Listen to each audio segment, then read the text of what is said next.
witch, the cyborg, and the stars. You made a story project together and you didn't even let me voice acted it? You bitch. Okay. Millie was an immortal witch, older than the forests, older than the wind. She had seen kings rise and kingdoms fall, but Millie stayed the same. Aww. She never parted with anything that did not come back. Each night, she gazed at the night sky. The stars glittered, stretching across the horizon. She never wondered how they came to be. She just thought that it was beautiful.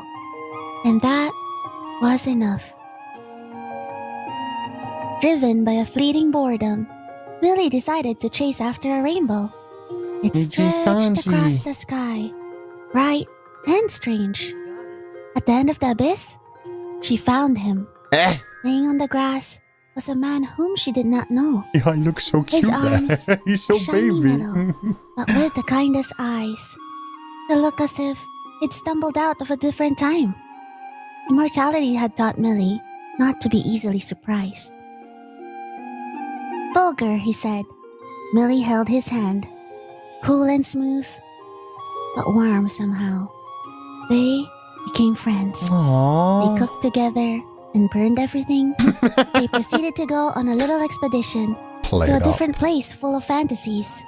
Vulgar called them adventures. He never completed any, except one. Wait, what? Vulgar showed her movies, a technology from the future. Stories on a softly glowing screen. Oh my god. Millie thought it was magic. They laughed, they cried, they analyzed. To her, every day felt new. To him, every day felt full. Damn straight. Their little world soon expanded. Soon, they made new friends too.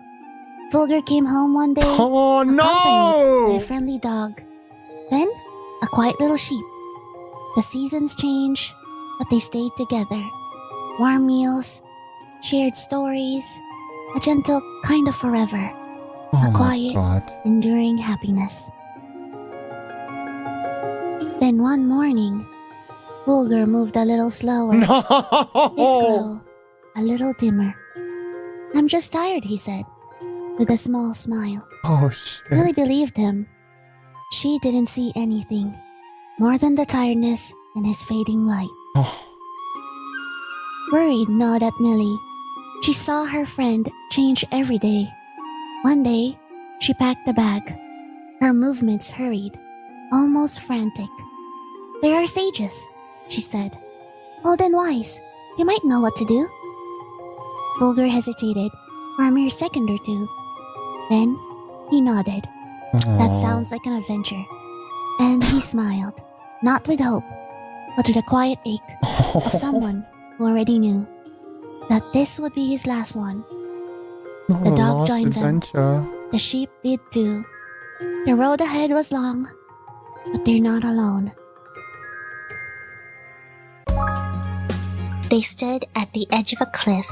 Wait! The sun dipped into the sea. A solar dragon flew overhead. Finana? Its wings trailing light. A mermaid appeared as well. You pulled people her into hair this? shimmering like starlight. Vulgar found us when we were lost. The dragon stated. Sometimes, being there is all it takes to help someone find their way. They watched as the tides came in. Both offered a silent offering. A thank you carried by the wind. The sky was clear. The road was leading them onwards. In a still cold winter, a garden held an unexpected sight. You fuckers, you A penguin fucking suck! with a beautiful red rose. The penguin took care to shield the bloom from the biting wind. Vulgar told me this rose is meant to bloom, even in the frost. He said, even if you're afraid, you still have the right to progress. The penguin said, and I did. She carefully placed the rose between both wings of her hands. The wind blew through the trees. The petals remained. They stepped out of the garden. The quiet enveloped them. It felt sweeter. They entered a meadow. Flowers were in full bloom. A songbird sat on a branch, singing melodiously. A happy ghost danced close, bobbing her head to the beat. "We're friends now," said the ghost. Fulgur said that music is best when it is shared. Once upon a time, I was a lonely bird, singing to the skies. Now we make songs together. The ghost spun in the air. In the peaceful woods, the songbird gave just one note, a beautiful tone that reaches the whole forest. They listened and continued their journey. In the meadow, they spent the night at a campfire How the side fuck in did front you of the find stars. this? 3 travelers sat close: a demon, a sorcerer, and a mafia. The flames danced, casting shadows on their faces. The demon stared into the fire. A thoughtful look crossed his face. He shifted slightly. You know, He began, his voice low. I used to think the world was just one thing. He paused, poking at the embers with a stick. Cruel, unforgiving. He looked up, meeting the other's eyes. Fulgur, he said something different. He said the world could be kind again. He paused again, with hope on his gaze. It could be changed. He truly believed that. And so did I. The fire crackled, and the stars shone above. As they continued their journey, Fulgur grew quieter. Millie filled the silence with stories, tales he used to laugh at. Now, he only just smiled. She clung to the hope that she was just tired and hurried their steps a little faster. They arrived at a school, a place of light and shadow, where day met night. The sun and the moon were woven into its very walls. Of the game's students, played in groups, one spoke up, Fulgur is the one who summoned us here. said the moon student. He said that it's more entertaining when everyone is involved. He said to us that it is all right to be different. Said the sun student. These are the words that I cherish deeply, and forever will, no matter what the future holds for me. Their laughter filled the air as the journey moved on. They met a small group on a grassy slope. An ex-hitman, a healer, an ace, and a cleric. They knew them from somewhere. The ace smiled. Fulgur said we all grow at our own pace. There's no right or wrong way of life, and it's okay to take our time, to learn and try again. We're not racing anyone else, and that's okay. More than okay. They listened to the ace and took those words to heart. Then they parted ways with a lesson learned.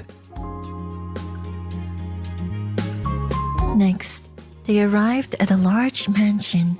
It was scary from the outside, but the inside felt kind. The bodyguard spoke. People get scared. But Fulgur saw through our silence. He said, being soft does not mean being weak. He stayed, even when it was not easy. The house was not scary at all. It felt warm. It gave a sense of being appreciated. They had tea with the residents, and soon they left the warm house, carrying a new understanding of strength and gentleness. A place was being built, and they found 4 young men debating over who is to dip the brush in the paint. We are still in the process of developing, month, man. A man said. But Fulgur said that we will not get all the answers at once. He believed in small steps. He said that community begins with listening. Their space was new, but yet full of passion, where new steps towards learning yourself were protected. That night, they decided to make a halt under the stars. The dog curled beside Millie. The sheep curled near Fulgur. Millie stared up at the sky. I like the stars, she said. They're always there, even when I forget to look. Fulgur looked up, then pointed to the moon. I like the moon more. It's reflective. It has no light of its own. Fucking He smiled. It borrows light, and it shines I back. already said that like 3 weeks Millie ago. didn't say anything, but in her heart, she thought, during this adventure, everyone sees him as a guiding star. She just sat closer and watched the stars with him that night. The next morning, they head towards the sages of the future. Morning came. They arrived at the first sage. I am the sage of righteousness. You fuck. Millie moved closer, holding hope, like it was the only thing that could save her. Can you save him? The sage stared at Fulgur with a long and unbroken gaze. There's no way I can prevent what is going to happen, He stated. but I can tell you what you have done. He approached Fulgur and put a hand on his chest. You provided light to those in the dark before they could even ask. You gave a platform to the voiceless. You remained selfless even when your work was not noticed. That's already more than many will achieve in a whole lifetime. You taught others that strength is not always about being seen. It's about showing up anyway. Fulgur's lips opened slightly, as if he wanted to answer, but no words came. The sage bowed his head. You were enough. You always were. They left quietly and continued on. By midday, the second sage was located. I am the sage of happiness. Of course Millie you asked the fucking sage, are. Is there still time? Her voice was smaller now. The sage knelt beside Fulgur. He took his hand, not as a sage, but as a friend who has been through what Fulgur had gone through. Time isn't just years, months, or seconds. It's about how much you lived. He smiled, but it was a sad smile, a rare sight to see on his face. You made people feel happy and have something to look forward to. Even when you were tired, even when you were breaking, you told them that laughter still belongs to the weary, and grace, even short-lived, is something sacred. He turned to Millie. He felt joy. He gave joy. And that means he lived. Oh, the past tense. Oh, Their footsteps were slower now. he's fucking as they drew recovering. towards the last light of day. The night has set in, and the third sage was found. I am the sage of love. Millie tried to speak, but her breath hitched. She didn't need to ask. The sage stared at Fulgur for a long time. His gaze held with affection. It held the quiet ache. Many have I seen pass through, He replied. but you, He stopped suddenly, took a deep breath. you changed something in me. He moved closer and placed his hand on Fulgur's chest. It is about the love you freely offered and never demanded in return. You pointed out that gentleness is a form of power. His voice trembled. I have been speaking of love for centuries. But with you, I finally understood it. The sage smiled, tender and breaking. I fell in love with the way you saw people. This is the kindness he gave, even when he was running out of time. If I can make a wish to the stars,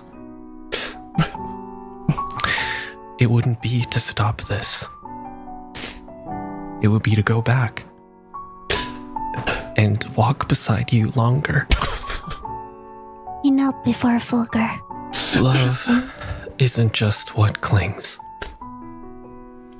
It's what remains and grows even after goodbye. Fulgur lowered his head, and for the first time, he cried. Not for fear, but for being seen. Millie reached for his hand, and finally, she cried too. The sage stepped back quietly, and the grove fell still. The moon was rising behind them. It was the last time with the sages. And ahead, the moon shines bright.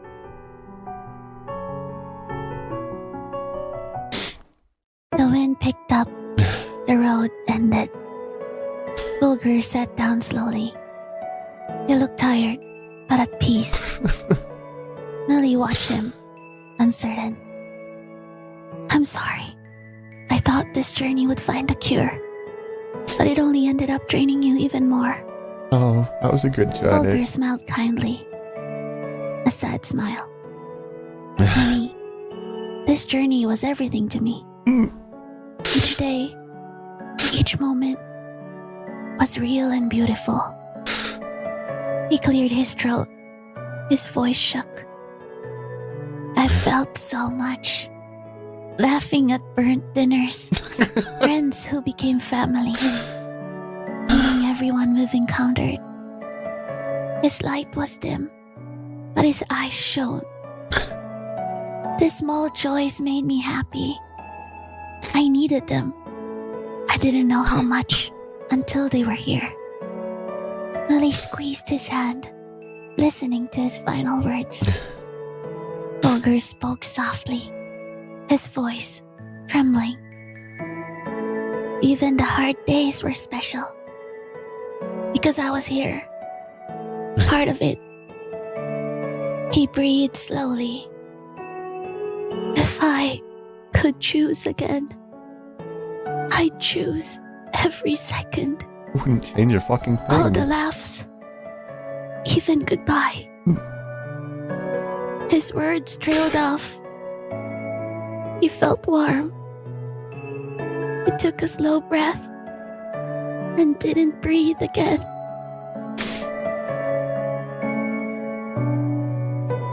A soft glow rose from his chest. Fucking Scholar! It a soft orb.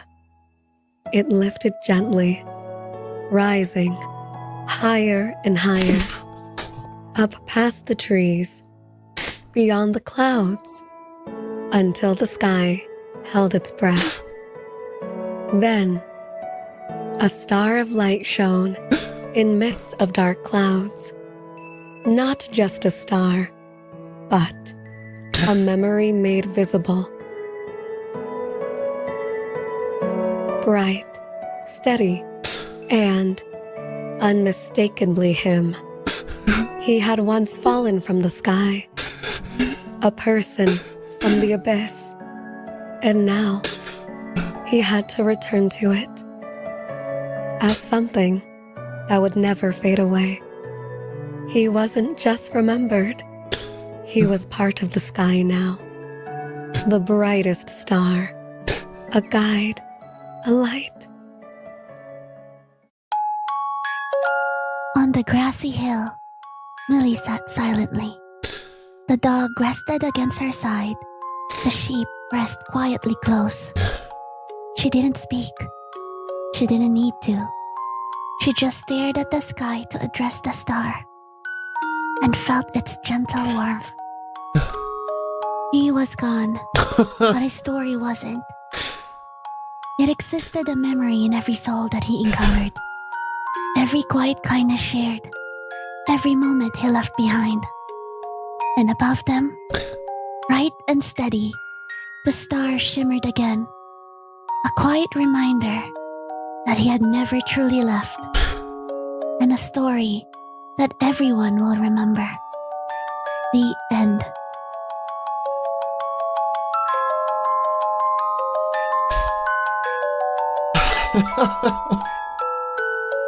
Well, okay. She managed to one-up me on story. How the fuck did they fucking... They all came together on that. Are you fucking kidding me? No. Fuck you, Fuu-chan. That was love. You guys suck.